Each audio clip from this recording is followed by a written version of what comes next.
before we get into the message today, take a moment and make sure you're following us on social media and subscribe to our YouTube channel. You don't want to miss it. I'm posting a new message and content every week that I don't want you to miss because I believe it will make a huge difference in your life, relationships, and family. It did mine. If you didn't hear my Fatherword message earlier this week, I encourage you to go back and listen to it first. This is the second part of the message for the first time I felt free. You know, the first time I really felt free, it was that moment that I realized that I was completely forgiven by Jesus. I didn't have to stay stuck anymore in the old patterns that were taught to me or the old broken things that I had in my life. I was free because His power set me free. See, forgiveness can be a really hard thing for some of us. For some, it's just plain harder because of our personality. Stubborn, anyone? I see a hand.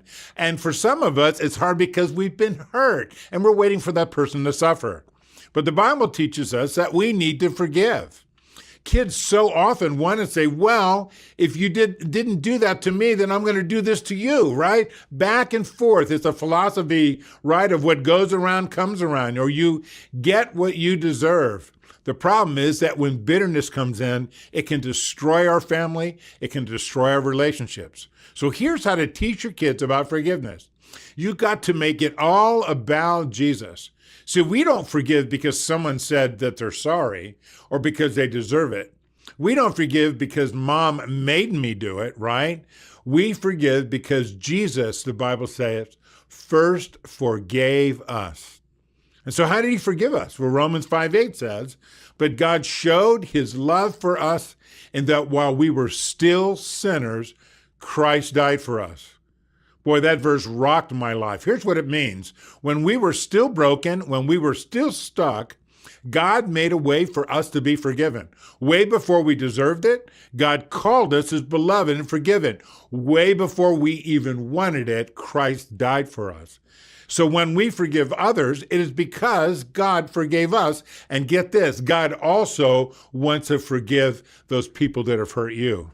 That's why we can forgive people. And that's why we can let it go, even if they haven't apologized perfectly or even asked for forgiveness yet. We are giving them the same mercy in that moment that God has given us. And we can do that because that's what God did for us. So how do you apply this to your family? You see, your kids need a model for forgiveness. Here's a way to start modeling forgiveness to your kids. You can take the first step tonight by asking your kids this question. Are there some things that I have done that have hurt you that I have not asked for forgiveness yet? How are your kids going to learn about forgiveness unless they have a leader? Don't wait for your kids or your spouse to start the conversation. Be brave. And I got to give you a word of warning about this. If you're ready to start down this road of forgiveness, you may hear some pretty tough things. Just listen. Don't defend. Don't judge. Just listen and ask for forgiveness. Hey, beloved, I'm doing these shows every week to help you not just survive, but thrive in your family story. It takes work, and I know you can get there.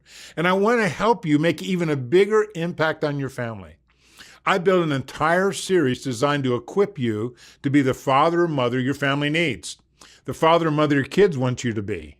It's called The Blessing of the Father for Families. There's loads of information there I can fit into our weekly time together that I can't possibly actually fit into our weekly time together.